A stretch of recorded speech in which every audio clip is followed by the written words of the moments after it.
இன்றைக்கி ஒரு டேஸ்டியான பன்னீர் புர்ஜி ரெசிபி.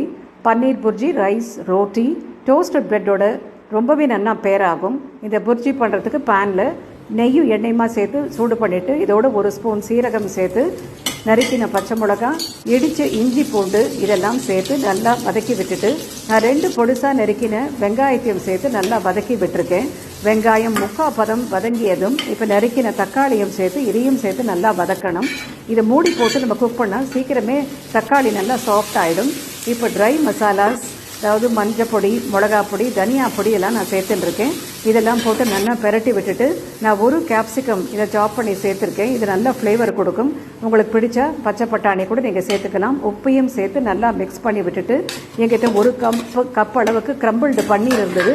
இதையும் சேர்த்து மிக்ஸ் பண்ணிவிட்டு கரம் மசாலாவையும் நான் சேர்த்துட்டுருக்கேன். நான் இப்போ 1/4 கப் அளவுக்கு தண்ணீர் சேர்த்துட்டுருக்கேன். ஏற்கனவே ட்ரையாக இருந்ததுனால இப்போ எல்லாமா சேர்ந்து ஒன்றா வரும்போது நான் கசூரி மேத்தியை சேர்த்து இதை ஃபினிஷ் பண்ணியாச்சு.